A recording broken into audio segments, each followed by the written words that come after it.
m'entend bien? Bonjour, bonjour. Nicolas, Christophe.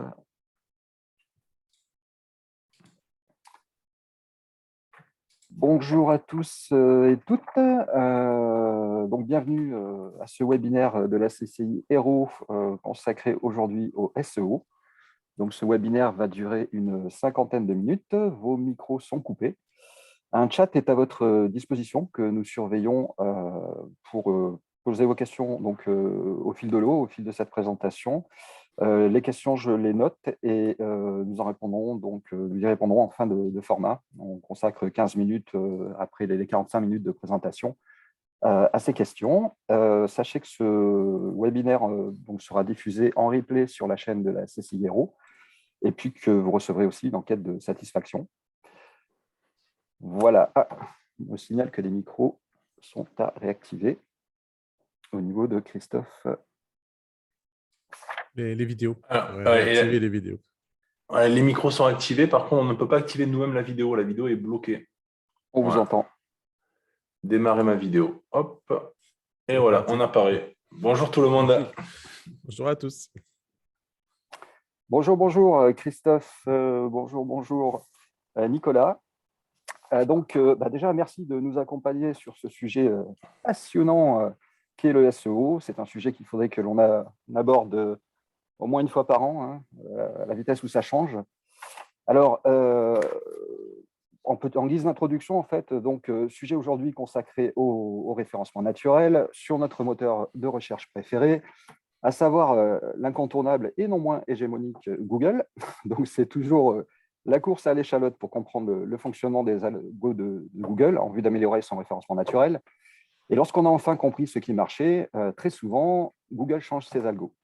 Ce n'est pas très Coubertin, mais c'est comme ça qu'on reste numéro 1. Il était donc important pour nous d'avoir le regard de professionnels de pointe que vous êtes en SEO. Donc SEO, je reprécise l'acronyme Search Engine Optimization, optimisation pour les moteurs de recherche. Donc des professionnels de pointe qui challengent constamment le fonctionnement des algos de Google. C'est comme ça que vous fonctionnez. Donc merci à Nicolas Mercati de Sengis et à Christophe Vidal de 401 Gone de vous rendre disponible pour ce format. Alors, le cocon sémantique est une stratégie de référencement, nous l'avons dit, naturelle, SEO. C'est une stratégie de liaison entre les pages internes de votre site web et une stratégie de contextualisation du contenu rédactionnel. On parle alors de siloing, c'est-à-dire d'organisation du site en silos. L'enjeu est aujourd'hui d'améliorer le positionnement des pages, enfin ça a toujours été, hein, dans les résultats des moteurs de recherche, ce qu'on appelle le SERP, c'est-à-dire le Search Engine Result Page. Voilà, on va peut-être arrêter un petit peu pour les acronymes, mais il y en aura d'autres et on les expliquera au fil de… Il y en a beaucoup, oui. Alors, le déroulé va être le suivant. Donc, le sujet, c'est comment performer avec un cocon sémantique. En première partie consacrée à l'optimisation Insight, ce sera Christophe Vidal, donc le fondateur de 410 Gone, que je remercie vraiment d'être avec nous aujourd'hui. Avec en introduction une définition peut-être de la notion de cocon sémantique plus précise, et puis des notions d'optimisation de contenu, de structure et de maillage interne du site.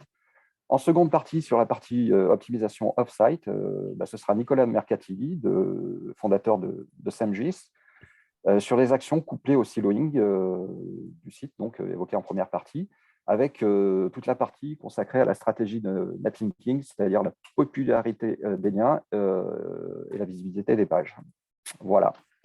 Voilà de mon côté pour la présentation, et je vais donc vous laisser la parole pour commencer cette présentation avec le PowerPoint qui va bien, le slide qui va bien. Alors, je vais d'abord te remercier pour cette introduction. Hein. Finalement, je crois que tu as quasiment tout dit. On peut presque tranquillement on peut quasiment aller se reposer avec Nicolas. Je pense que tu maîtrises bien le sujet. Donc, allez, je vais quand même partager nos petites slides parce qu'on a quand même préparé un peu des slides avec Nico. Donc, on va quand même essayer de vous dire quelques mots. Bon, tout d'abord, c'est un vrai plaisir de vous retrouver ce matin. J'ai vu qu'on était nombreux, donc ça, c'est chouette. Alors moi, je suis le pas régional de l'étape. Je ne suis pas dans l'Hérault ni dans le sud. Je n'ai pas le petit accent chantant. Je suis un petit peu au nord de Lyon pour la petite histoire. Christophe, je te coupe. Tu as partagé le mauvais écran. On a un écran vertical là, avec une fenêtre Skype. Ah, pardon. Tu as partagé le mauvais Excusez-moi. écran, ouais. Alors, pourquoi il ne m'a pas partagé le bon écran? Lors de la répétition, ça a fonctionné, mais en live, C'est quoi? C'est le bon écran là ou là, pas? c'est le bon. Là, c'est le bon. Ok, C'est bon, parfait. bah, C'est autant pour moi. parfait. Voilà. Excusez-moi, je ne sais pas quelle boulette j'avais fait. Voilà, aujourd'hui, on va vous parler de cocon sémantique, qui est bon, l'une des techniques SEO les plus efficaces aujourd'hui, si ce n'est la technique la plus efficace. Et on va essayer avec Nicolas, en effet, de vous expliquer tout ça de manière simple et efficace pour que vous puissiez vous lancer dans ces beaux projets de la création d'un cocon sémantique. Alors, rapidement, 2 petites slides de présentation, pour Nicolas et pour moi. Tel que tu l'as expliqué, Jean-Christophe, donc je suis Christophe Vidal, je suis, cofondateur d'une agence web spécialisée dans le e-commerce et dans le SEO, agence donc qui s'appelle 410 Gone. Et en parallèle de cette casquette, j'ai, quelques casquettes un petit peu plus associatives ou, communautaires. Donc je suis ambassadeur pour, SEMrush, qui est donc un outil destiné à assister, aider toutes les personnes qui font du SEO. Donc c'est un outil, mondialement, reconnu. J'ai aussi la chance d'être secrétaire de l'association, de la fédération des, professionnels du référencement en France, donc le SEO Camp. Et j'ai une petite casquette associative aussi sur, une association qui s'appelle Friend of Presta, qui est une association de la communauté, PrestaShop, qui est donc un CMS e-commerce, français. Et donc, eh bien, en effet, j'ai, quelques cocons, à mon actif, derrière moi, pour pouvoir vous expliquer tout ça. Nicolas, je te passe la main pour ta slide. Je te laisse passer dessus. Ah, super. Donc, Nicolas Mercatilli, consultant SEO depuis 2010. Donc, moi, j'ai cofondé la plateforme semjust.com, qui est une plateforme qui propose principalement deux produits, de la rédaction web, donc de qualité et optimisée pour le SEO, et des stratégies de liens, ce que l'on appelle le netlinking.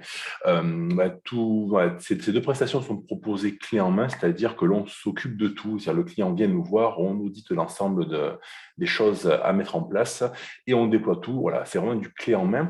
Donc, on s'est lancé en 2017. C'était une belle aventure parce que très rapidement, on a eu une hyper croissance. Aujourd'hui, on est 44 salariés et on a plus de 3000 clients, des petits clients et des clients très prestigieux.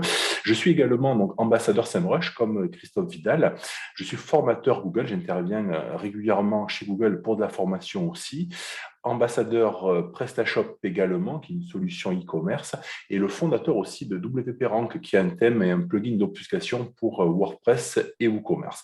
Et j'interviens également depuis plusieurs années à la CCI de Montpellier, à CCI Hero. Allez, on démarre donc cette présentation. 3 grosses parties, comme tu l'as présenté, Jean-Christophe. Une première partie où on va rapidement introduire le concept de cocon sémantique, vous expliquer ce que c'est, comment ça fonctionne et pourquoi vous pouvez mettre ça en place et les différentes étapes pour mettre ça en place. On viendra ensuite rentrer un petit peu dans le détail de l'optimisation à l'intérieur de votre site. Puis Nicolas finalisera tout ça avec les méthodes pour optimiser et donner de la puissance à votre cocon sémantique à l'extérieur de votre site, puisqu'on est vraiment sur une stratégie qui va du centre de votre site jusqu'à l'extérieur de manière totalement globale et le reste est de l'Internet.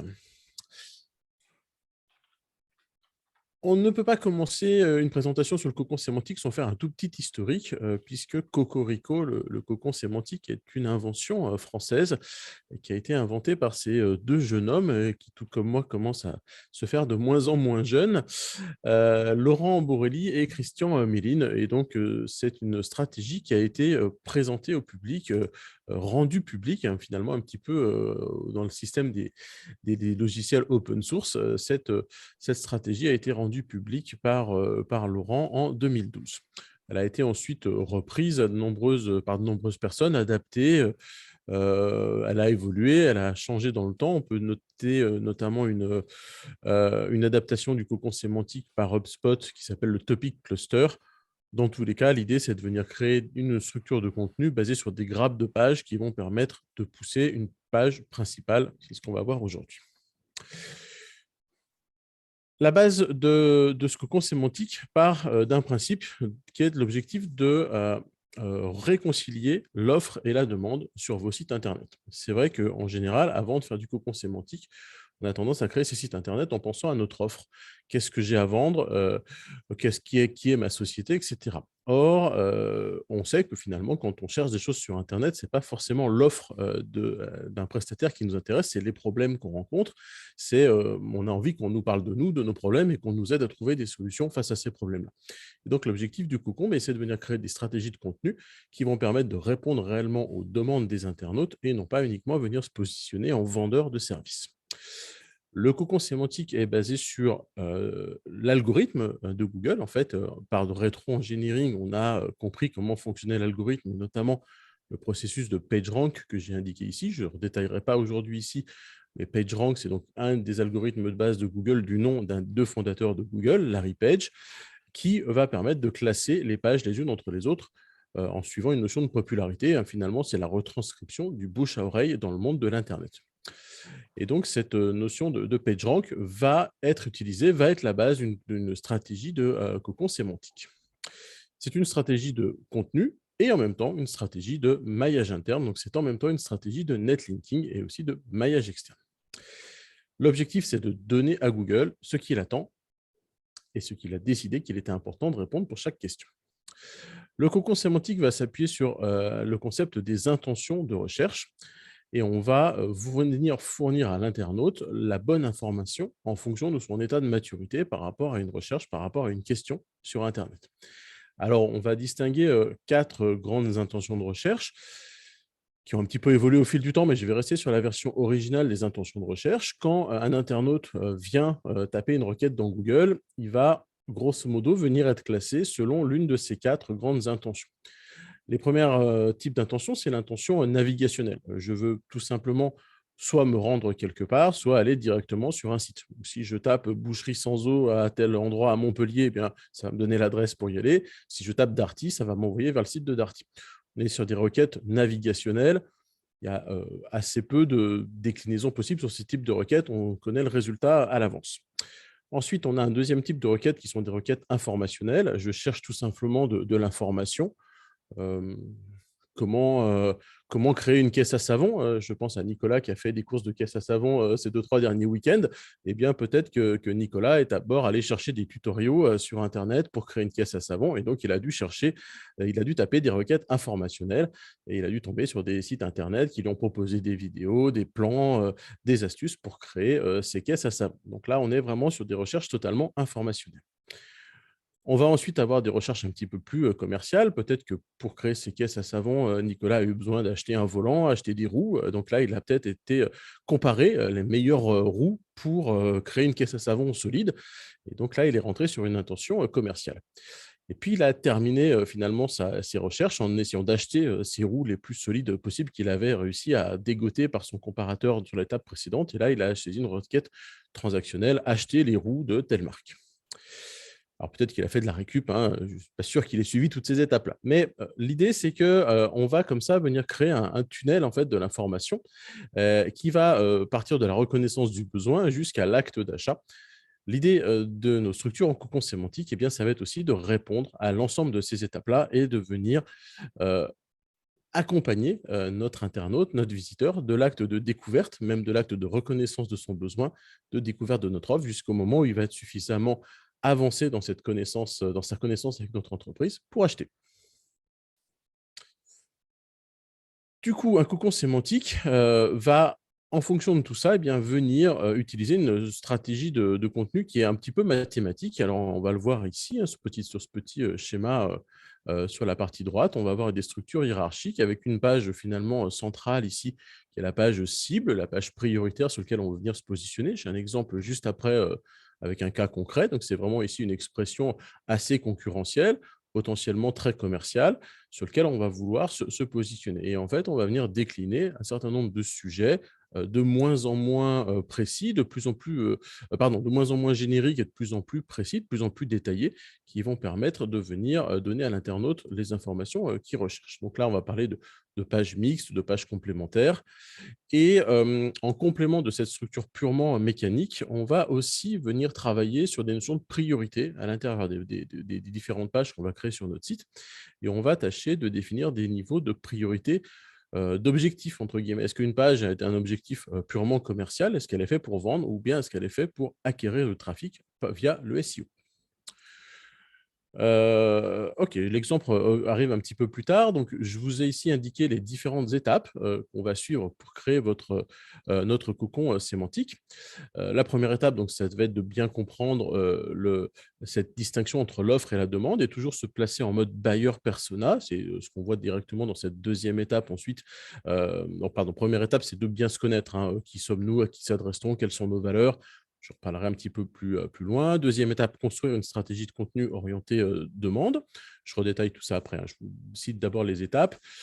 Ensuite, eh bien, une fois qu'on s'est mis dans la peau de notre persona, on va transformer cela en des, requêtes SEO, hein, puisqu'en finalement, entre la demande d'un internaute et ce qui est après dans le moteur de recherche, il va falloir trouver les bonnes expressions pour ne pas se tromper. On va devoir bien sûr optimiser ensuite sa page web, on va devoir créer beaucoup de contenu et on va devoir renforcer la puissance du site par la suite. Voilà les 6 grandes étapes pour créer notre cocon. On arrive donc aux premières étapes qui consistent à l'optimisation on-site de notre site. Sur l'étape 1, je vous ai dit, l'important, c'était de bien vous connaître, savoir qui vous êtes, quelles étaient vos valeurs, pourquoi est-ce que vous faites ce métier-là, et ça va vous permettre de définir ce qu'on appelle votre UVP, Unique Value Proposition, et savoir en quoi vous venez vous différencier de vos concurrents et pourquoi finalement un client, mais aussi Google, devrait vous faire plus confiance à vous qu'à quelqu'un d'autre. Alors, j'ai un petit conseil moi à vous donner pour cette étape-là. Si vous ne savez pas trop par où démarrer, vous pouvez, lire le bouquin de Simon Sinek, Start with Why, qui va vous donner plein d'idées, plein de pistes pour vous lancer dans cette première étape. C'est assez facile à lire et c'est plein de bonnes idées. Vous allez comme ça savoir qui vous êtes, définir vos valeurs, définir votre unique value proposition, en quoi vous êtes différent de vos concurrents. Et ça vous aidera clairement à toujours avoir le bon message et la bonne stratégie en termes de marketing, hein, finalement, en termes de positionnement, pour être sûr de ne jamais dériver. Ceci étant fait, eh bien, vous allez pouvoir travailler sur vos buyers persona. Là, on est dans du marketing pur, hein. On va travailler sur la définition de ces fiches persona. Donc, je vous ai mis un petit lien ici qui vous permet de créer directement des fiches persona en ligne. C'est gratuit. Vous allez pouvoir identifier les frustrations de vos personas, les problèmes qu'ils rencontrent. Vous allez pouvoir analyser quels sont leurs objectifs dans la vie, quels sont leurs canaux de communication prioritaires, quelles sont leurs motivations d'achat. Vous allez vraiment pouvoir construire des fiches complètes décrivant vos personas. Alors, on n'a bien évidemment pas une 15 personas, hein, quand on va faire cet exercice. Si on a 2 ou 3 personas, c'est déjà beaucoup. On n'oublie pas que finalement, en règle générale, 20% de nos clients vont faire enfin, nos typologies de clients vont faire 80% du chiffre d'affaires. Donc, on va vraiment se focaliser uniquement sur cela. On va se garder en tête chaque fois qu'on va avoir notre cocon sémantique dans le radar, qu'on ne va surtout pas essayer de parler à tout le monde, puisque quand on parle à tout le monde, on parle à personne. Donc, on va surtout essayer de cibler nos stratégies de contenu sur nos clients prioritaires en appliquant nos valeurs et notre why déterminé dans la première étape. On en arrive à l'étape importante, la grosse étape de brainstorming. Je vais commencer à créer une structure de contenu. Donc, en imaginant que je veuille vendre des lunettes, désolé Nicolas, je n'ai pas poussé l'exemple des caisses à savon plus loin, eh bien, on va pouvoir découper ici nos idées de contenu, notre brainstorming en plein de sous-contenus de plus en plus précis. Donc, quand je parle de lunettes, eh bien, peut-être que je vais chercher des professionnels de santé, je vais peut-être faire appel à des ophtalmos, des opticiens, des optométristes, tout un tas de métiers. On va chercher des informations pour se protéger les yeux, des UV du soleil, des projectiles, des insectes. On va peut-être chercher des informations sur la partie sécu, etc. Donc, vous voyez qu'ici, on a détaillé un certain nombre de choses. Et il y a des parties sur lesquelles on est potentiellement sur des choses un petit peu plus commerciales, où on est vraiment rentré dans le détail très finement de la structure. Donc, des lunettes, j'ai basculé sur des parties verres correcteurs. J'ai des choses ici qui peuvent être assez informationnelles sur la partie matériaux. Puis ensuite, je peux rentrer peut-être sur des choses beaucoup plus commerciales avec des verres progressifs, des verres mi-distance, etc. Et j'arrive finalement des fois à venir directement dans ma stratégie de cocon, intégrer une marque. Donc là, on est sur des parties qui sont certainement avec des grosses priorités commerciales sur la marque ici Essilor et des choses qui sont sur des priorités informationnelles et SEO sur, pourquoi pas, se faire rembourser par la Sécu, reste à charge, etc. On est sur des choses beaucoup plus informationnelles. Alors, n'hésitez pas à poser vos questions, hein, on répondra au fur et à mesure. J'en vois qui passent au passage, alors même si je vais essayer de ne pas trop Oui, basculer entre les deux. Voilà, je ne vais pas MindMaster. t'interrompre sur le… Alors, effectivement, on a une ou deux questions. Alors, on pose la question, en fait, on parle de buyer persona, mais est-ce qu'il y a un intérêt à avoir des IT persona? Alors, moi, je connais les personas marketing. Après, peut-être on peut préciser IT persona. Alors pour le coup, je ne maîtrise pas non plus le IT personnage. Je comprends grosso modo ce que ça Voilà. pourrait être, mais non, je ne sais pas. N'hésitez pas à préciser dans le chat IT. Ensuite, alors là, on pose la question si on a différents personas. Je suppose on duplique cette procédure plusieurs fois, du coup. Oui, alors après, on va essayer dans la carte mentale de venir intégrer les différents personas. On va avoir peut-être plusieurs branches qui vont leur correspondre et c'est vrai qu'on va pouvoir décliner finalement plusieurs fois le même contenu en fonction du persona. Ok, Je n'ai pas forcément d'exemple ici, mais ça c'est a du vrai que sens. Oui, oui. lunettes pour enfants, lunettes pour femmes, lunettes pour hommes, eh bien finalement, je peux avoir des branches ici un petit peu différentes, mais finalement, je peux avoir aussi exactement le même contenu que je vais décliner pour chacune des personas. Ok, merci Christophe. Une dernière question, en fait, quel outil tu préconiserais pour établir cette carte mentale, le mind map, en fait? Donc, alors, il y a un outil qui marche super bien, c'est une feuille et un papier, hein, c'est un premier bon outil, ça coûte pas cher. Après, si on veut utiliser des outils numériques, moi j'utilise soit un logiciel qui s'appelle Xmind, qui est un logiciel qui s'installe sur votre ordinateur, soit un outil en ligne qui s'appelle MindMeister, Mind comme M-I-N-D et Meister M-E-I-S-T-E-R. Il y a une première version gratuite de cet outil-là, sinon il y a des versions ensuite payantes. Après, il y a plein d'outils Bon, de il y a ce plein style-là. d'outils. Ouais. Ouais, carte heuristique, carte de mind map, vous trouverez Ouais. tout sur Internet, Ouais. même en open source, je pense. Merci beaucoup. Je te Ça laisse continuer. marche. Ok, puis n'hésite pas à Ouais, m'arrêter, parce que voilà, ouais. sinon moi j'enchaîne et puis c'est vrai que c'est pas évident de basculer entre les deux écrans pour voir les questions. Donc une fois qu'on a établi cette carte mentale totalement orientée persona, orientée demande, je n'ai pas encore à cet instant-là eu de réflexion SEO. Eh bien, je vais devoir finalement reprendre chacun de mes nœuds, chacun de mes petits items et me poser la question, eh bien, pour cette demande-là de l'internaute, quels mots-clés je vais devoir utiliser en termes d'optimisation SEO. Donc là, eh bien, on va pouvoir un petit peu, pour chacun de ces éléments-là, soit tout simplement taper les requêtes dans Google, voir un peu ce qui sort, voir comment les concurrents ont optimisé leur page, voir quels sont les bons mots-clés à utiliser. Sinon, on peut utiliser bien des outils. Pourquoi pas un magnifique outil tel que SEMrush qui va me permettre d'obtenir pour chacun des mots-clés un certain nombre d'informations. Ici, j'ai mis mon mot-clé lunettes de mémoire qui doit être cherché plus de 22 000 fois par mois en France, qui est un mot-clé qui n'est pas facile à aller, sur lequel il n'est pas facile de se positionner et qui est un mot-clé d'une intention commerciale. Donc, vous pouvez comme ça obtenir pour chacun de vos nœuds des objectifs de mots-clés. Pensez, si votre site est neuf et pas encore très puissant, eh bien, à travailler sur vos pages finales, ici sur les pages du bas, aller chercher des mots-clés SEO qui vont être plus simples, donc peut-être avec moins de trafic, mais avec des notes de difficulté ici plus accessibles, puisque quand on démarre, c'est difficile d'aller débloquer des gros mots-clés. On peut pas aller prendre les premières positions, hein. Il faudrait potentiellement venir faire sauter tous les optical centers, etc., qui sont dans le top 10 de Google sur ce mot-clé lunettes. Donc évidemment, on n'y arrivera pas tout de suite, mais en allant chercher des mots-clés plus simples, beaucoup plus long train, ce qu'on appelle, avec 3 ou 4 mots et des volumes de recherche moins importants et une concurrence moins importante aussi, on va pouvoir aller positionner des mots-clés petit à petit. Et la force du cocon sémantique fera que, eh bien, un peu à l'image d'un jeu de cartes, on va débloquer un petit peu les niveaux au fur et à mesure pour finir par venir débloquer à terme, avec l'impact des liens internes et des liens externes dont va nous parler Nicolas tout à l'heure, on viendra débloquer les gros mots-clés par la suite. Je vous montrais ici voilà, la fameuse SERP, telle que tu le disais tout à l'heure sur ce mot-clé lunettes. Imaginez bien que si vous voulez vous positionner sur le mot-clé lunettes dans le top 10, il va falloir faire sauter l'un de ces 10 acteurs-là. Donc, je ne sais pas lequel est d'accord pour sauter du top 10, mais ce n'est pas forcément gagné. On voit qu'on a quand même des gens assez costauds.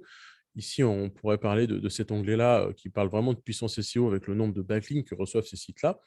Mais gardez en tête systématiquement, quand vous attaquez un mot-clé, que si vous voulez être dans le top 3, il va falloir faire sauter un des acteurs du top 3. Donc, lequel est moins légitime que vous, tant d'un point de vue business que d'un point de vue SEO.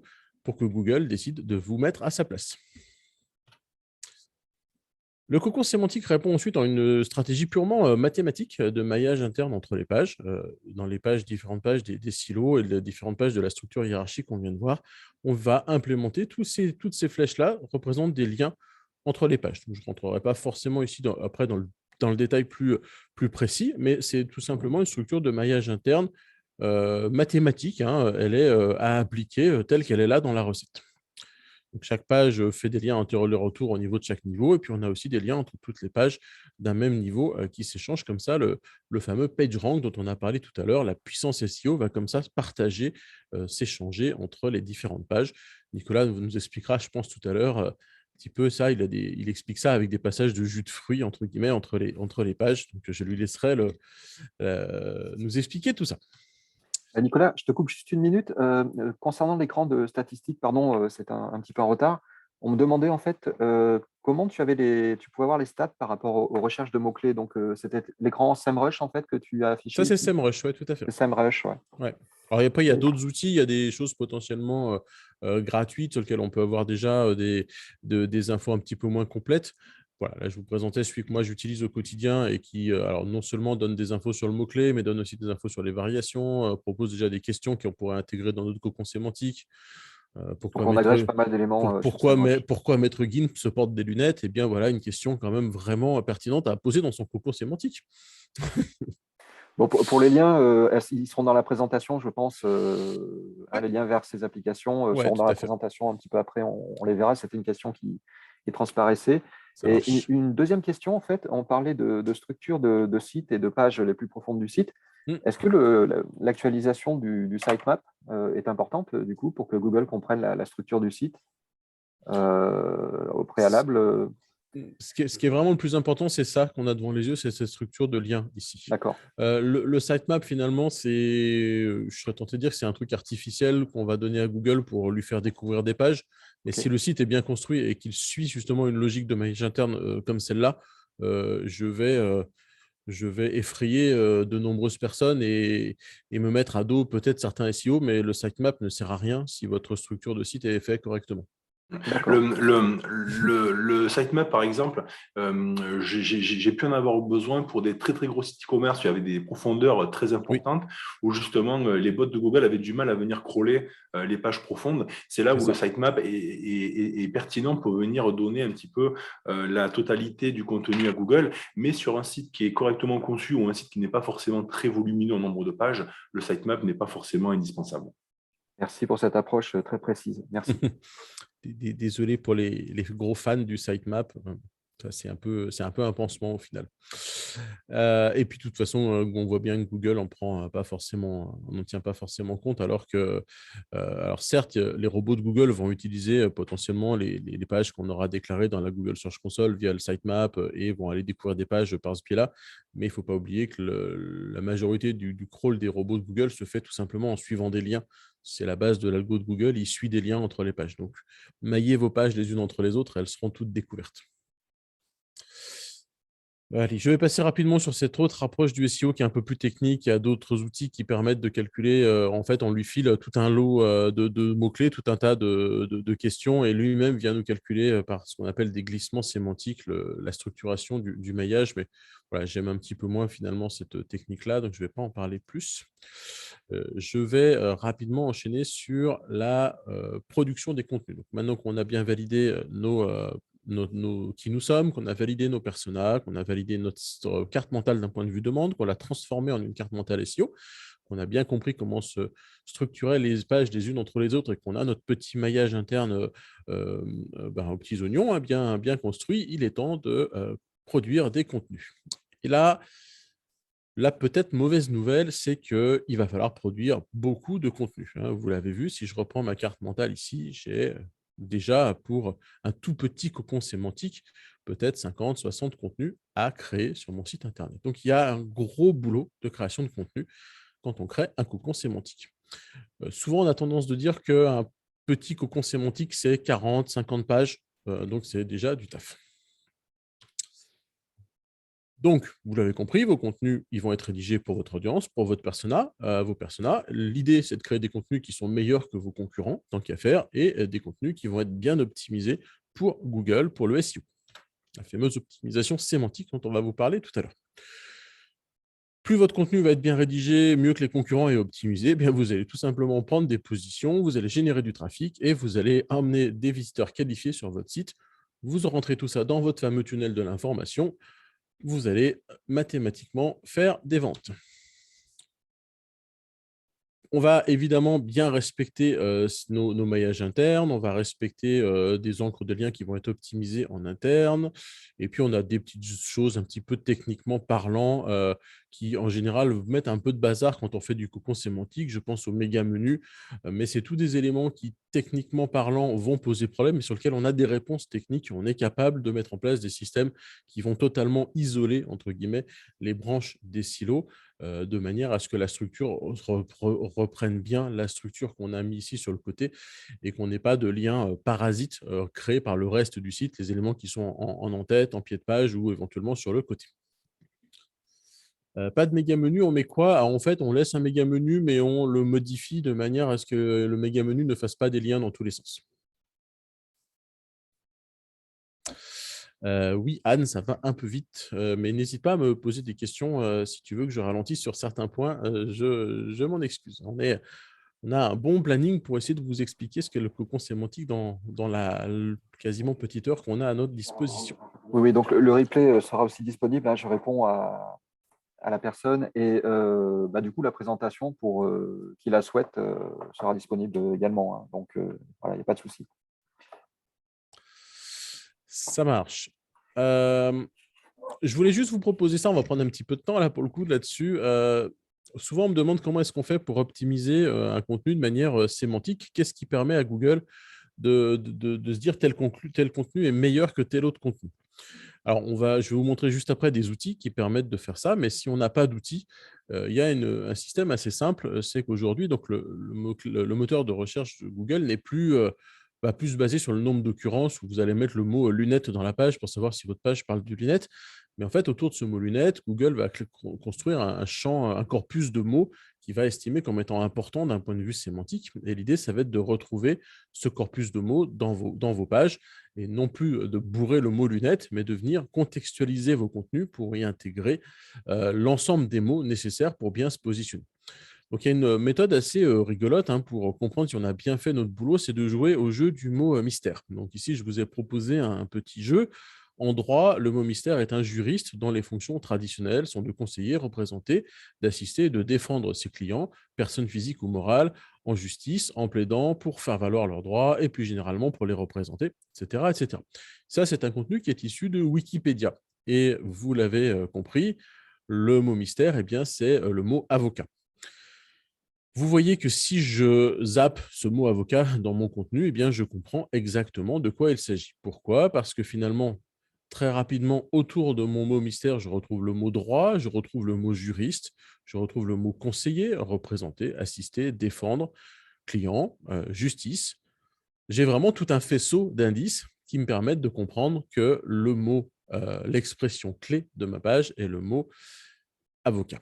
Et l'idée, c'est vraiment ça. La sémantique, l'optimisation sémantique, c'est tout simplement ça. C'est de réussir à mettre en place, autour des expressions clés que vous allez cibler dans une page, l'ensemble des mots importants, connexes, parfois des synonymes, autour du mot principal. Donc, faites ce petit exercice quand vous créez vos contenus, enlevez votre mot et vous allez facilement vous rendre compte si finalement votre contenu il est plein de mots qui ont peu de valeur sémantique ou si vous avez apporté de la valeur avec des mots qui viennent renforcer la sémantique de votre page par rapport à vos expressions cibles. Si vraiment le jeu de mots mystère vous agace au bout d'un petit moment, ce que je peux l'entendre, il y a différents outils d'optimisation sémantique qui vont vous permettre de créer des contenus optimisés pour Google. Alors attention, je parle bien de contenus optimisés pour Google. Toujours faire attention, des contenus optimisés pour Google ne sont pas forcément toujours agréables à lire pour les internautes. Il faut réussir à ménager la chèvre et le chou. J'en cite quelques-uns, SEMJ, SEO Quantum, 1.fr, Your Text Guru. Moi, personnellement, j'utilise celui-là, Your Text Guru. Je vais vous montrer rapidement quels éléments un outil comme Your Text Guru peut nous donner. Donc, j'ai demandé Your Text Guru de m'assister sur l'expression « Quel type de lunettes pour mon visage ?» Donc, je veux me positionner dans mon cocon sémantique. Je vais créer une page qui va faire le matching entre la forme de mon visage et la taille et la forme de lunettes. Alors non, Your Text Guru n'est pas gratuit. Malheureusement, il n'y a pas beaucoup de choses de gratuites, hein. On est sur des outils qui on demande de nombreuses heures de recherche et développement. Il y a beaucoup de travaux derrière ces outils-là. Donc là, en gratuit, le meilleur outil gratuit que je vais avoir sur de l'optimisation sémantique, c'est le jeu du mot mystère. Donc après, ce n'est pas non plus des outils qui sont hors de prix. On peut acheter des crédits, on n'est même pas forcément obligé d'acheter des abonnements, on peut faire ça en one shot, on n'est pas sur quelque chose de ruineux. Là, après, sur Your Text Guru, on est sur un abonnement je crois, de 80 € par mois pour avoir la version en illimité, par exemple. Donc, l'outil va me donner l'ensemble des mots que je dois utiliser sur ma page et il va me permettre de venir à savoir exactement le nombre d'occurrences de mots finalement que je dois mettre dans ma page, puisqu'en fait, en fonction des 3 courbes qui sont présentées ici, si je suis dans le bleu, ça veut dire que je n'ai pas mis le mot suffisamment de fois dans la page. Si je suis dans le orange, je commence à l'avoir trop mis. Si je suis dans le rouge, j'ai suroptimisé mon contenu et le mot est trop présent dans la page. Ça va finir par ne pas plaire à Google. Là, ici, j'ai dû mettre la courbe d'optimisation d'un des sites qui est dans le top 3, peut-être même le top 1. On voit que ce site a un score d'optimisation de 93%. Donc, ils ont plutôt bien fait leur boulot et on voit que les premiers mots-clés sont un petit peu à la limite entre le vert et le orange. Donc, ils ont bien bossé un petit peu de suroptimisation ici sur le mot monture. Puis après, plus on va vers la droite, moins les mots sont importants. Les mots les plus pertinents sont ici sur la partie gauche. J'ai 2 petits bonus pour vous avant de passer la main à Nicolas. Vous avez certainement entendu parler d'intelligence artificielle. Depuis finalement une grosse année, l'intelligence artificielle s'est vraiment démocratisée dans le SEO. Alors, je ne vais pas vous dire qu'il faut l'utiliser dans vos cocons sémantiques. Après, peut-être que sur certaines pages avec des visées un peu moins importantes et qui ont plus des visées SEO, peut-être qu'on peut utiliser de l'intelligence artificielle pour générer automatiquement des contenus. Alors, sans vous faire une démo, je voulais juste vous montrer rapidement un outil d'intelligence artificielle qui s'appelle Jasper. Là aussi, on est sur des outils payants. Il y a énormément de recherche et développement derrière tout ça. J'ai pu demander à Jasper d'écrire un article répondant à la question « Quel type de lunettes correspond à mon visage ?» L'article détaillera les différentes formes de visage. En fonction du type de visage, il proposera la bonne forme de lunettes. L'article prendra notamment en compte l'écartement des yeux, la forme des sourcils, la forme du nez. Je vais donner quelques informations à l'outil. Il m'a automatiquement généré des idées de titres pour mon article et il a pu venir me créer automatiquement du contenu. Si vous portez des lunettes, il est important de choisir les lunettes de votre visage. Les lunettes ne doivent pas être trop larges ou trop étroites, elles doivent être adaptées à la forme du visage. C'était la petite intro qui m'a détaillé. Ensuite, si vous avez un visage rond, il est recommandé de choisir des lunettes qui sont plus étroites que larges, etc. etc. Donc, oui, il n'y a pas de débat sur le fait que ça manque de créativité. On est sur de l'intelligence artificielle. Maintenant, n'oubliez pas qu'on a peut-être des cocons sémantiques de 100, 200 pages à créer. Peut-être que ce genre d'outil peut nous aider à créer du bon contenu ou du mauvais contenu. Je vous laisse seul juge. Après, plus on va être capable d'orienter l'outil pour créer du bon contenu, plus il sera capable de le faire. Là, j'ai vraiment pris à peu près 30 secondes pour lui faire créer ce contenu-là.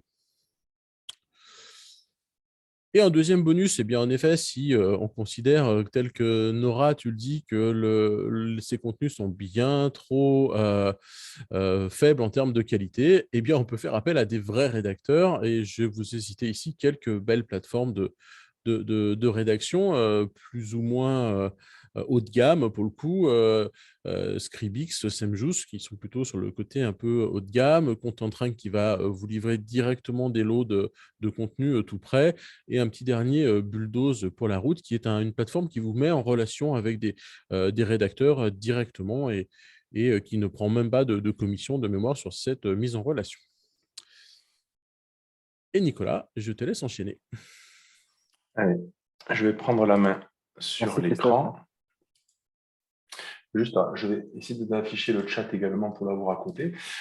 Pour rebondir à ce que dit Nora, l'IA, effectivement, il y a quelques années, l'IA produisait des textes qui n'étaient pas forcément très sexy et agréables à lire. L'IA a énormément évolué ces dernières années et aujourd'hui, on arrive à avoir des textes qui sont vraiment très propres, bien formulés, les informations sont correctes, etc. Ce que l'on a remarqué après avoir fait de nombreux essais, c'est que l'IA a toujours besoin quand même d'une partie correction et optimisation des contenus. On ne peut pas, il est déconseillé, même tous les outils le déconseillent, il est déconseillé d'utiliser un texte brut tel qu'il a été produit par l'IA, mais l'IA peut faire gagner énormément de temps aux rédacteurs et aujourd'hui, c'est comme ça qu'il faut le voir, c'est un gain de temps pour les rédacteurs. Donc, on enchaîne pour la partie donc, SEO site. Christophe vous a présenté comment optimiser son cocon sur le site, comment le mailler, comment définir ses personas, comment optimiser ses contenus, etc. Là, nous allons enchaîner donc, sur dans le netlinking, donc introduction à ce qu'est le netlinking. Donc, le netlinking a pour objectif, sur un cocon sémantique, de pousser la page cible, c'est la page tête de cocon, c'est la page principale, la page qui est la plus dure donc, à positionner, comme Christophe a pu le montrer. C'est celle qui a la requête la plus concurrentielle. Le deuxième point, c'est transférer du jus aux pages qui sont stratégiques. Ce sont des pages donc, qui sont internes au cocon et qui sont intéressantes en termes de business, en termes de conversion derrière. Et le troisième point, c'est d'accélérer la découverte des pages. Là, on vient simplement stimuler le contenu pour aller découvrir et indexer des pages qui seraient très profondes. On en a parlé tout à l'heure, quand on a parlé du sitemap. On a des pages qui peuvent être très loin au niveau de la structure du site. Les bots de Google ne pourront peut-être pas forcément aller jusqu'à ces pages-là parce que chaque site possède un budget de crawl qui est plus ou moins limité. Donc, aller pousser des pages avec du lien, des pages qui sont un petit peu profondes, c'est envoyer facilement les bots dessus et permettre à Google de les découvrir. Mais aussi de manière plus générale, le netlinking va donner plus d'autorité donc, au site. C'est-à-dire le site va gagner en confiance auprès de Google. Plus un site est cité, plus il reçoit de liens et plus il aura de la confiance et mieux se positionnera. Et le netlinking va améliorer aussi le positionnement global du site. On le verra tout à l'heure, mais le lien permet de pousser des pages qui vont monter rapidement, mais l'ensemble du site, grâce à la popularité du site qui va augmenter, l'ensemble du site va gagner également en visibilité. Donc, comme Christophe l'a présenté tout à l'heure, tout est une histoire de jus de lien. Google mesure la popularité d'un site et des pages au travers de la transmission du jus. Donc, ce jus peut provenir de liens internes et de liens externes. Donc, les liens internes, comme l'a présenté Christophe tout à l'heure, donc ça, c'est ce qui est matérialisé en bleu. Il y a des liens qui vont monter, descendre entre les différentes pages, entre la différente structure du site. Et on a les liens externes qui, eux, viennent alimenter le site en jus. C'est-à-dire, le jus qui circule dans le site, c'est du jus qui arrive à la base de l'extérieur. Donc, sans jus externe, le jus interne ne peut pas forcément circuler parce qu'il faut alimenter le site en jus. Donc, la quantité, la nature et la puissance de ces jus vont pousser vos pages pour les faire monter dans les SERP. Donc là, on a illustré cela avec des fruits. Donc, sur SEMJus, c'est ce que l'on propose. Plus le fruit est gros, plus il aura de jus à transmettre. Et là, on a matérialisé un petit peu comment on peut alimenter un site avec du jus externe. Donc, on a tout en haut la page d'accueil qui va recevoir des plus petits liens.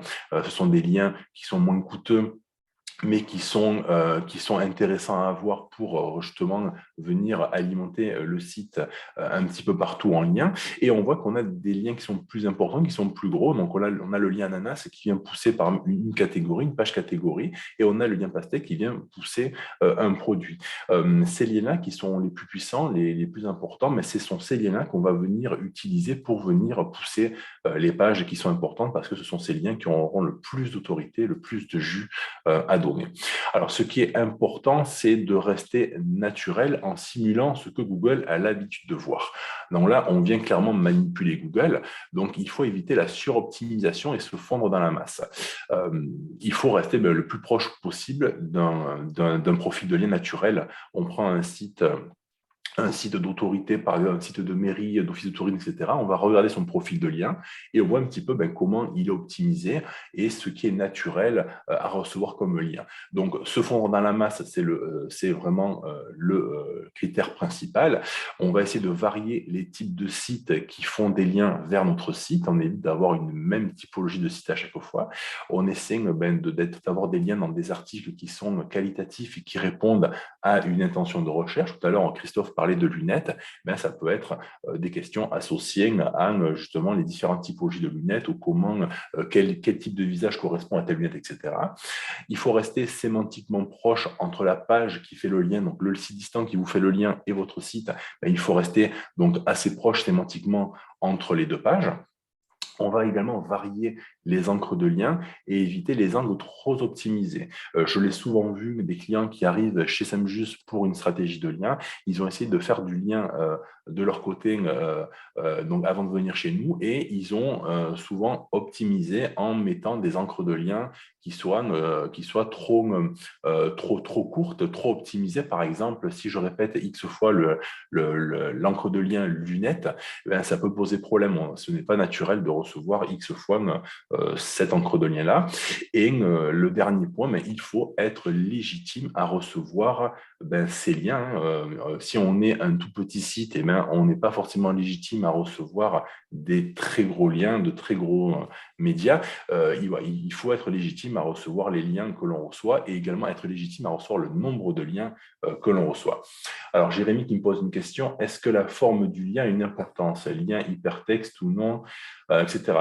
Oui, ça, on le verra tout à l'heure sur une slide suivante. Effectivement, en fait, il faut regarder le type d'encre que l'on reçoit parce qu'il y a des choses à respecter.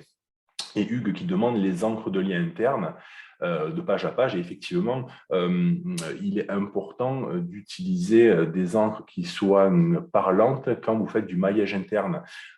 Et surtout, Google a tendance à prendre la première encre qu'il voit, c'est-à-dire si vous avez une encre de lien qui n'est pas forcément optimisée dans votre menu, que vous avez une encre de lien dans la page qui est plus optimisée, mais il va prendre sûrement l'encre qui sera dans le menu. Il tiendra plutôt compte de celle-ci que celle qui sera dans le corps de la page.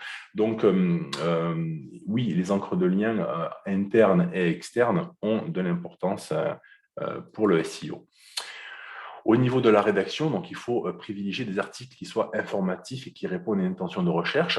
Par exemple, si on cherche à pousser une page de vente de chaises de jardin, on va choisir un blog qui sera spécialisé dans la décoration de la maison. On va choisir un sujet qui va relier sémantiquement donc, les deux sites, et par exemple, quelle matière choisir pour son mobilier de jardin, et on va amener le lien naturellement dans la rédaction. Donc, en résumé, un article de Netlinking n'est pas de la publicité, on va proposer un article qui est bien écrit, qui aide donc, le lecteur à choisir donc, un salon de jardin par rapport à son intention de recherche, et qui informe des dernières tendances déco et qui donne des idées d'aménagement pour son salon de jardin.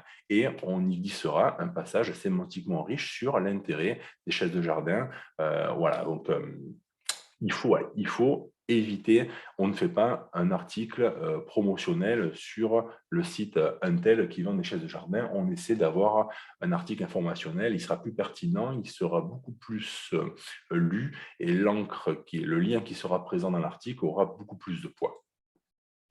Pour les fameuses encres de lien pour répondre à Hugues. Donc, on a tendance à vouloir mettre son mot-clé principal en encre de lien, mais il faut varier au maximum les encres de lien quand on fait du netlinking.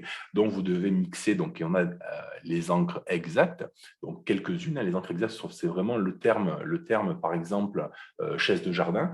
Donc là, on essaie de l'utiliser uniquement sur les plus gros fruits et vraiment parcimonie, on essaie vraiment de ne pas trop en abuser. Les encres larges, où là, ces encres-là seront uniques et vont intégrer vos mots-clés. Par exemple, une belle chaise de jardin tendance. Là, on est sur une encre qui est large. Cette encre-là ne va pas se répéter dans le profil de lien. Elle sera unique parce qu'on va utiliser différentes encres larges qui vont être plus ou moins différentes à chaque fois. Et ça sera un petit peu plus naturel qu'avoir une encre exacte qui se répète. Des encres branding, donc ça, c'est ce qui est le plus naturel et c'est ce que l'on va envoyer vers la page d'accueil. Tout à l'heure, on l'a vu sur la représentation de la structure du site. Les petits liens, je vais vous le remontrer, c'était ici. Donc, les petits liens qui sont en haut, donc on a la fraise, le raisin et le kiwi, ben, ce sont des liens qui sont orientés branding ou URL. Donc, ma supermarque, donc, ce sera le nom de mon site, ou par exemple, l'URL, ça sera monsite.fr, monsite.com ou www.monsite.com, etc. Ça, ce sont des petits liens que l'on va acheter pour rester naturel et les intégrer vers la page d'accueil. Après, on a les encres de liens qui sont génériques. Cliquez ici en savoir plus. Et on peut aussi avoir des encres de liens non textuelles. Et là, le plus souvent, ce sont des images, un lien associé à une image. Nicolas, oui. Ouais, Nicolas, juste deux questions en fait. Donc les liens entrants sont importants et les sortants, du coup, peut-être qu'on va l'aborder après. Oui, non, mais je peux en parler maintenant. Les liens sortants, okay. Effectivement, les liens sortants, on a tendance à vouloir éradiquer un maximum de liens sortants. Pour moi, un lien sortant vers un site d'autorité et vers un article vers une page qui répond derrière à une organisation de recherche associée à notre page à nous, effectivement, ça peut rester pertinent. Il ne faut pas partir avec l'idée de supprimer, d'éradiquer tous les liens sortants sur son site pour garder un maximum de jus. Google tient compte également de la qualité des sites qui sont proposés derrière. Donc, effectivement, si vous envoyez des liens vers des sites peu recommandables, effectivement, ce n'est pas forcément un bon signal, mais si vous envoyez des liens vers des sites pertinents et avec des sujets en rapport avec ceux que vous traitez, il n'y a aucun problème là-dessus. N'hésitez pas à intégrer des liens. Voilà, ça ne va pas vous pénaliser. Il n'y a pas de souci là-dessus. J'ai eu Petite parenthèse, oui. Nicolas, pardon, je te coupe. Sur la balise title ou dans le contenu, là, on se situe dans le contexte du contenu, pas sur le balisage HTML en fait. Hein. Enfin, pas sur les balises. Je vais juste couper un peu, Nicolas, avant que tu répondes à celle-là. Sur les liens sortants, il y a un truc qui est important. Alors, tu l'as très bien dit, hein, il ne faut pas en mettre à tour de bras, il faut pointer vers des bons sites. Mais n'oubliez pas ce qu'on explique depuis le début. S'il n'y a pas de lien, Google ne découvre pas les sites Internet. Donc, soyez généreux, faites des liens entre vos pages et les pages de vos voisins, parce que sinon, il n'y a pas de net. Sans lien, il n'y a pas d'Internet. Après, je n'ai pas compris la question de Hugues sur la balise titre. Est-ce qu'il faut mettre des liens dans la balise titre, par exemple, ou est-ce qu'on parle de balise finalement, hein, pour synthétiser la question, ou est-ce qu'on se situe bien dans un contexte de contenu? Donc là, on est dans du contenu rédactionnel. On met des liens là sur ce que tu... Donc là les liens sont intégrés donc, sur les pages du site. Hein. Ce sont des liens qui sont intégrés sur les pages du site pour mailler donc, les pages en interne. Mais on a des liens qui sont présents sur d'autres sites distants et qui font un lien vers notre propre site. Voilà. La balise titre, la balise titre doit être optimisée en fonction de ce que propose notre page. Elle doit décrire au mieux donc, ce qui est proposé sur la page. Et suivant comment est optimisée la balise titre, effectivement, les liens qui arrivent vers cette page-là auront plus de poids. Une balise titre en adéquation avec la stratégie de netlinking et le contenu de la page a plus de poids qu'une balise titre qui sera un petit peu éloignée. Alors, je ne sais pas si j'ai répondu à la question, je n'ai pas forcément très bien compris. Je ne sais pas si toi, Christophe, tu as mieux compris que moi cette question-là. Mais voilà, la balise titre est importante et doit être en adéquation avec la stratégie de lien et le contenu proposé sur la page. A priori, on a bien répondu. D'accord. Et après, oui, donc après, c'est bon, Christophe avait répondu, c'est Christophe qui répondait pour les liens sortants, donc parfait. Donc, voilà aux encres de liens. Donc, les encres de liens, c'est ce que Google pénalise le plus. Hein, et j'ai vu des sites se faire pénaliser à cause de ça parce que les encres de liens étaient suroptimisées. Donc, voilà, donc, on regarde avec des outils comme SEMrush, comme SEO Observer, etc. On peut voir l'ensemble des encres de liens qui sont associées à un site. Et ces encres de liens, il faut que ce soit naturel. On doit principalement retrouver en premier le nom de marque et les URL. Cédric qui demande si on peut mettre des liens dans des titres, les H2 par exemple. Non, pas forcément. C'est pas forcément naturel. On n'est pas forcément habitué à avoir des liens dans des titres.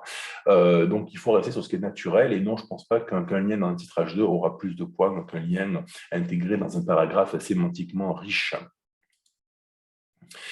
Au niveau des domaines référents, leur qualité et surtout leur autorité conditionnent la qualité du jus de lien qu'ils vont vous transmettre. Donc, un bon domaine référent, il possède donc une thématique raccord à la vôtre, une bonne autorité aux yeux de Google, un profil de lien qui restera sain. Il propose un prix en raccord avec ses métriques. Alors ça, c'est pas évident parce que pour de l'achat de liens, il y a un petit peu tout et n'importe quoi en termes de tarifs. Donc attention à acheter un site à son prix. Alors, nous, chez Samjust, on a mis en place un algorithme qui va évaluer les sites et les qualifier pour justement essayer de rester raccord par rapport à ça. Il faut que ce site qui vous fait un lien, qui maille l'article que vous avez acheté depuis sa page d'accueil, parce que s'il vient le publier directement sur une page assez profonde, il n'y a pas le jus de la page d'accueil qui va transiter par l'article que vous avez acheté. Donc, effectivement, il y a beaucoup moins d'efficacité. Ce site-là doit publier régulièrement du contenu, bien sûr aussi sans lien. Je veux dire, il doit alimenter son site avec des contenus pertinents et venir injecter des articles qu'il aura vendus au milieu. Et ce site-là, également, il fait du bruit. Il existe en dehors de son site. C'est ce qu'on appelle le AT. C'est tout ce qui est branding, réseaux sociaux. Ce site-là doit avoir un écosystème autour de son site. Il doit transmettre de l'expertise, de l'autorité et de la confiance.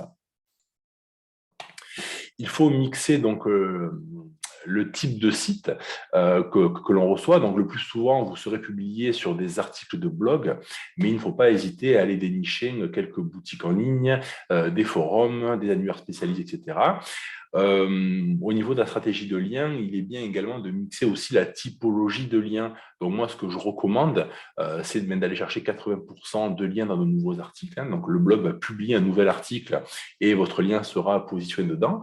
On peut également aller acheter des liens dans des articles qui sont déjà existants, des articles qui sont déjà positionnés sur la requête que vous ciblez. Et le fait de rajouter un petit paragraphe dans cet article-là avec votre lien peut être pertinent. On peut également louer des liens sur des pages d'accueil. Donc là, il ne faut pas en avoir trop, mais 5% du profil de liens sur des pages d'accueil, sur des sites pertinents, par exemple sous forme de bannières partenaires, etc., ça peut être très intéressant. Et vous pouvez aussi développer votre petit réseau de blogs privés, ce qu'on appelle un petit peu le PBN. Donc, ce sont des sites satellites qui gravitent autour du vôtre. Vous êtes propriétaire de ces sites-là et vous allez les thématiser. Vous pouvez faire des petits sites sous forme de cocon, vraiment ultra spécialisés. Par exemple, un site sur comment choisir une paire de lunettes parce qu'on a un visage assez rond, par exemple, et avec un petit cocon là-dessus. Et ce site-là fait un lien vers votre boutique à vous qui vend des lunettes. Si vous avez plusieurs petits sites comme ça, satellites, c'est un très bon signal. Ce sont des liens que vos concurrents ne peuvent pas avoir et ça reste très pertinent. Et bien sûr, tous ces liens doivent être en dofollow. Donc, il y a le nofollow qui ne transmet pas de popularité et le dofollow qui transmet de la popularité. On fait en sorte d'avoir des liens dofollow pour transmettre du jus automatiquement.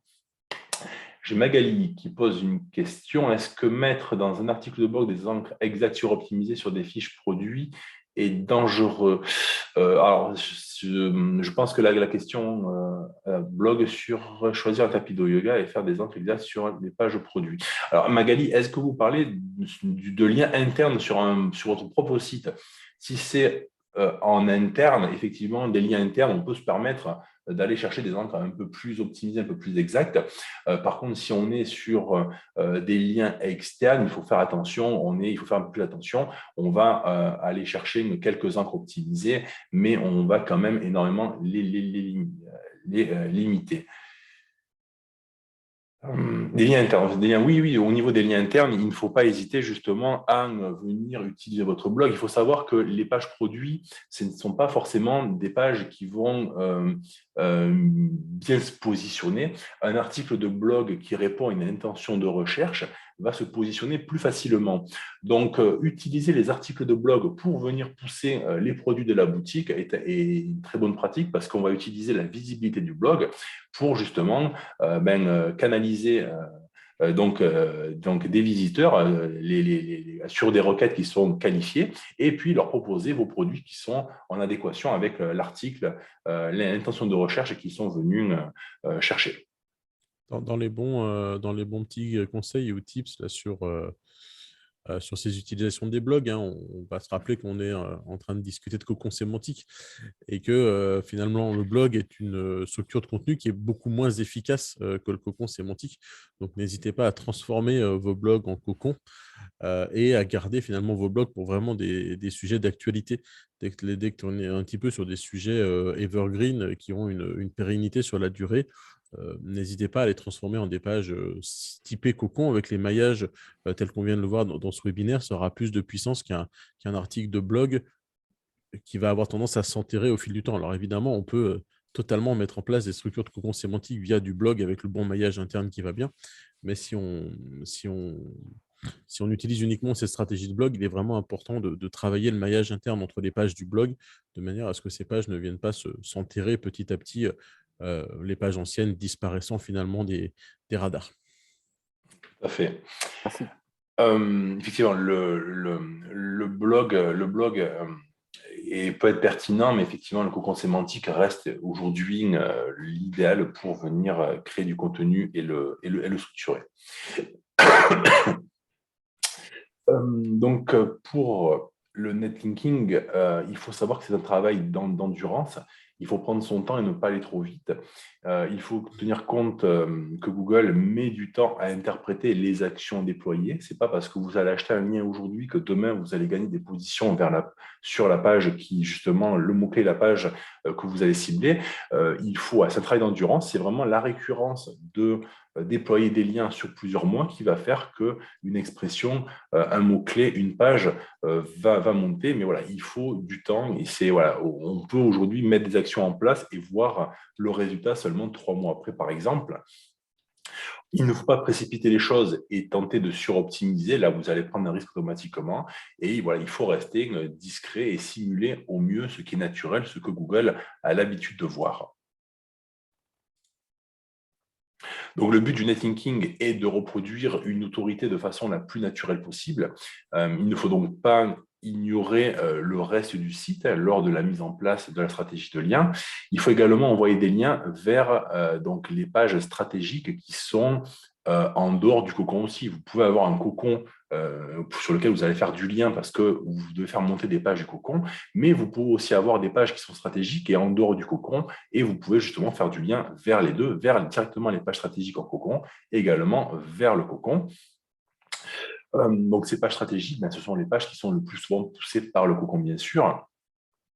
N'oubliez pas également la page d'accueil. Tout à l'heure, j'en ai déjà parlé plusieurs fois. La page d'accueil doit recevoir également du lien, donc des liens moins puissants avec des encres de liens qui sont orientés branding et URL. Donc, pour résumer, le netlinking permet de donner plus de popularité au site web tout en améliorant son branding, donner plus de visibilité aux pages ciblées en améliorant la position des requêtes les plus importantes dans les SERP, générer plus de trafic et pour la finalité, générer plus de chiffre d'affaires. On va voir donc une stratégie sur cocon sémantique. Si on reprend l'exemple d'un cocon, l'objectif premier est de pousser donc la page principale à tête de cocon. Cela peut être une page guide, une catégorie e-commerce, un simulateur. Si votre cocon est bien calibré, donc en termes de taille, de maillage, la page tête de cocon, que l'on voit à l'écran donc en orange, recevra naturellement une part conséquente de jus via le maillage interne. Tout à l'heure, Christophe l'a bien montré, il y a le maillage qui passe dans les deux sens, le maillage qui descend vers les pages internes et le maillage qui remonte vers les pages parents. Il faut savoir que chaque page enfant pousse la page parent qui est située un niveau au-dessus. Donc, en complément du jus interne, il est primordial d'amener du jus depuis l'extérieur afin de pousser la page principale, mais également faire profiter d'une partie des bénéfices des liens aux pages situées en dessous. Quand on vient pousser la page principale, il y a du jus qui va descendre vers les pages enfants qui sont justement maillés au travers du cocon. Donc, la tête de cocon va recevoir les liens les plus puissants. Les encres seront les encres de liens les plus optimisées parce qu'on est sur les plus gros fruits. Il faut rentabiliser absolument ces liens qui sont plus coûteux. Si après, donc le deuxième objectif, c'est transférer du jus aux pages qui sont intermédiaires. Donc là, c'est des pages qui sont stratégiques en termes de SEO et de business. Donc là, on vient comment dire, pousser ces pages-là avec des fruits, des sites qui sont un petit peu plus petits. Donc, ce sont des pages qui sont généralement situées en haut du cocon, mais pas obligatoirement. On peut avoir des pages stratégiques qui peuvent être un petit peu plus profondes au niveau du cocon. Et donc, on doit rester sur des liens de qualité et avec des encres qui seront semi-optimisées, branding, des encres un petit peu plus larges qui seront moins optimisées. Et le troisième objectif, c'est venir accélérer la découverte des pages les plus profondes. Donc, des pages, tout à l'heure, on en a parlé, qui peuvent ne pas forcément être crawlées et découvertes par Google. Dans cet exemple, donc là, on est sur un petit cocon, mais on peut avoir un cocon avec plusieurs centaines de pages et avec des dizaines de niveaux de profondeur. Et là, si votre site dispose d'un budget de crawl trop faible, alors ces pages-là pourront justement être découvertes plus facilement grâce à ces liens-là. Donc, le netlinking est donc une manière efficace de forcer le passage de Google sur certaines parties du cocon pour accélérer ces pages-là. Donc là, dans cet exemple-là, dans ce troisième objectif, les backlinks sont moins puissants, ils sont moins coûteux. Là, on est sur des petits liens de type raisin qui sont assez peu coûteux, mais qui vont suffire justement, comme l'a dit Christophe, il est important de mailler justement de mailler des sites. Le PageRank repose sur la transmission donc de jus et de liens entre les sites, et du coup, le fait d'avoir un lien sur un autre site va permettre justement de faire venir le bot sur notre page qui serait un petit peu moins visible sur notre site. Alors, Hugues qui demande le budget de crawl. Alors, le budget de crawl, ça ne se paramètre pas. C'est Google qui va nous allouer un certain budget. Donc, mieux le site sera maillé et plus on pourra amener les bots de Google vers les pages qui sont importantes pour nous. Le budget de crawl, voilà, Google nous alloue un certain budget. On peut le voir si vous faites de l'analyse de log, on peut le voir justement dans l'analyse de log, que effectivement, il ne va pas venir passer sur toutes les pages. Il va venir un certain temps et mieux notre site sera maillé et mieux ce sera, parce que si on l'envoie sur des pages qui sont non pertinentes, par exemple, quand vous avez donc une structure de site e-commerce et que vous avez énormément de liens présents dans les pages, dans le corps principal du site, notamment dans le pied de page, dans une barre latérale, dans l'entête, tous ces liens-là vont venir un petit peu polluer votre maillage interne et vous allez envoyer les bots sur différentes pages internes ou externes. Donc, il est bien de venir masquer ces pages-là. Donc, il y a différentes techniques pour ça. Celle qui est la plus utilisée aujourd'hui, c'est l'obfuscation de liens, où on peut laisser des liens affichés pour les internautes, mais on peut les masquer aux bots. C'est-à-dire, les bots ne voient pas certains liens affichés sur votre site. Et ça permet justement d'avoir un maillage interne qui est principalement focalisé sur le contenu du site et qui doit être positionné, présenté à Google.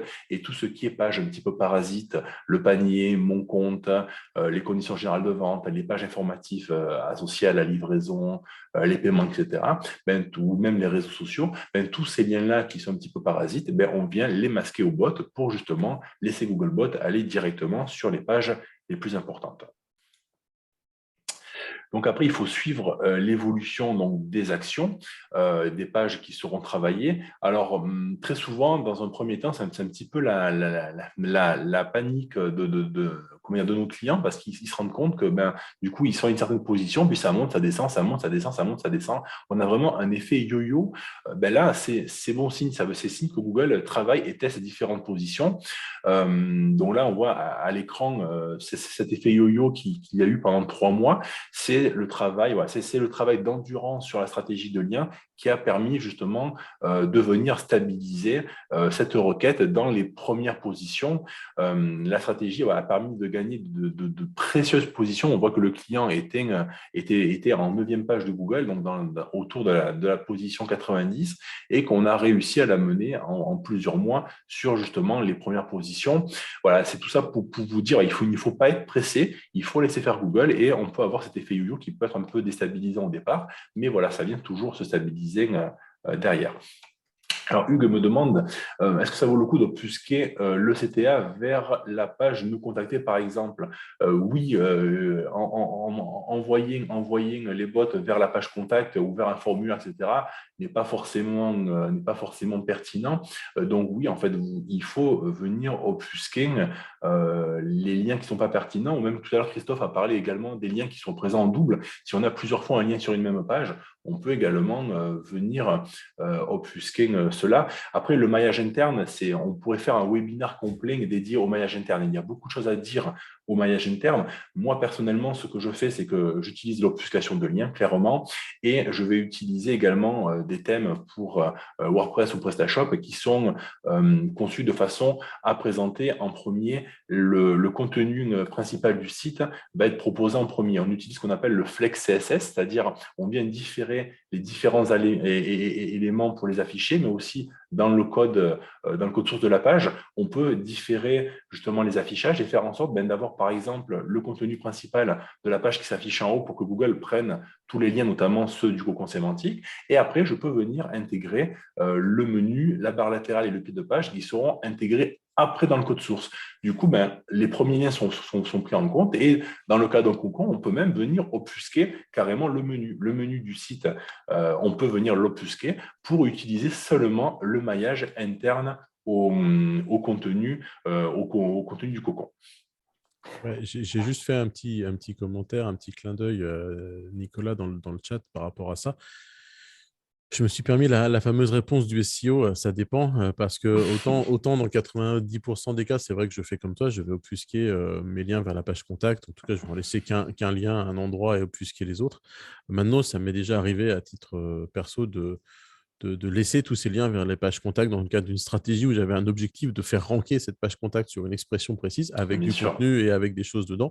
Donc, il y a des cas où on a vraiment envie qu'elle rank.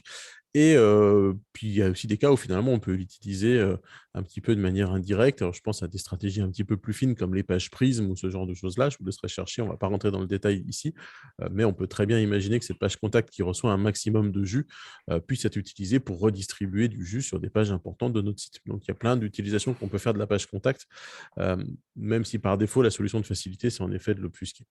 Alors, c'est super passionnant, mais en fait, je suis en train de regarder le timing aussi et il va falloir qu'on avance en fait. On est à la fin. Mais c'est passionnant, c'est toujours passionnant, quoi. On est à la fin. Donc, nous avons vu que la stratégie de lien cible quelques expressions et les pages du cocon qui sont associées, mais il faut savoir que c'est l'ensemble des mots-clés du site qui vont gagner en visibilité. Les mots-clés ciblés par la stratégie monteront bien plus vite et le reste du site va automatiquement suivre derrière grâce à la popularité globale du site obtenue par les liens. Le volume global des mots-clés positionnés augmente comme présenté à l'écran. Donc là, on est sur SEMrush. Donc là, vous avez le petit logo SEMrush pour ceux qui voudront se renseigner un petit peu sur l'outil. Et là, j'ai sélectionné volontairement le top 20 et on voit là le gap qu'il y a à l'écran sur les positions justement qui sont sur les mots-clés qui sont positionnés dans le top 20. Et les positions des mots-clés croisés avec le volume de recherche permet d'avoir une estimation du trafic organique, qui est un bon indicateur également à suivre. Et ici, nous pouvons voir que le trafic organique, donc dans l'encadré en orange, suit également l'évolution de la croissance des mots-clés.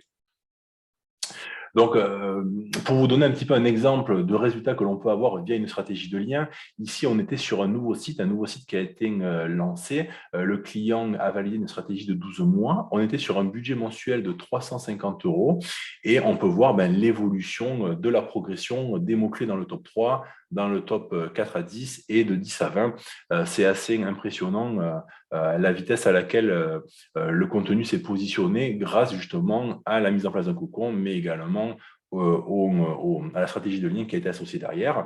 Donc, avec des objectifs qui soient réalistes, clairs, le netlinking associé à un cocon donne de très bons résultats. Après, il faut savoir maîtriser les deux, le cocon et les liens. Donc voilà, n'hésitez pas à pousser un petit peu plus votre formation là-dessus et n'hésitez pas également à vous faire accompagner si besoin. Et voilà, j'ai fini. En bonus, je vous ai mis donc le livre blanc sur le netlinking, donc pour réussir sa stratégie de lien, donc qui est proposée par SEMJust. N'hésitez pas à aller le lire, le découvrir. Et vous avez également Christophe et 410 Gone qui proposent une formation SEO gratuite. Donc pareil, vous pouvez apprendre pas mal de choses via ces deux supports. Voilà, on a terminé. Si vous avez encore quelques questions, je ne sais pas, Jean-Christophe, si on peut répondre à quelques questions ou pas. On arrive en limite de temps, malheureusement, mais je pense que vous avez vos coordonnées mail sur la présentation. Donc, et sur le replay, ça apparaît aussi pardon, sur la présentation, elles apparaissent vos coordonnées mail. Du coup. Après, si nécessaire, moi je suis dispo voilà, quelques minutes, il n'y a pas de souci. Au cas où, donc le replay sera disponible sur la chaîne YouTube. De toute façon, moi je peux faire l'intermédiaire aussi pour rerouter les questions, il n'y a pas de souci. Sur notre mail, donc sur mon mail jc.poncer@hero.cci.fr. Voilà, je voulais vous remercier donc déjà nos intervenants pour avoir abordé ce sujet très pointu de manière aussi vivante. La présentation était top, le PowerPoint aussi. Et du coup, merci beaucoup donc, de nous accompagner sur ces sujets-là. Et merci à tous ceux qui ont assisté à cette présentation. Vous allez recevoir donc le lien vers le replay et un petit questionnaire de satisfaction, comme on le fait à l'accoutumée. Voilà. Merci beaucoup. Et puis, super. Merci pour l'accueil. Merci pour l'invitation. Et merci, voilà, ça avec plaisir. Moment. Et puis, on refait ça l'an prochain parce que, comme vous suivez en permanence ces algorithmes Google et que ça change régulièrement, je pense que ça va être obligatoire de refaire quelque chose ensemble. En tout cas, merci beaucoup. Avec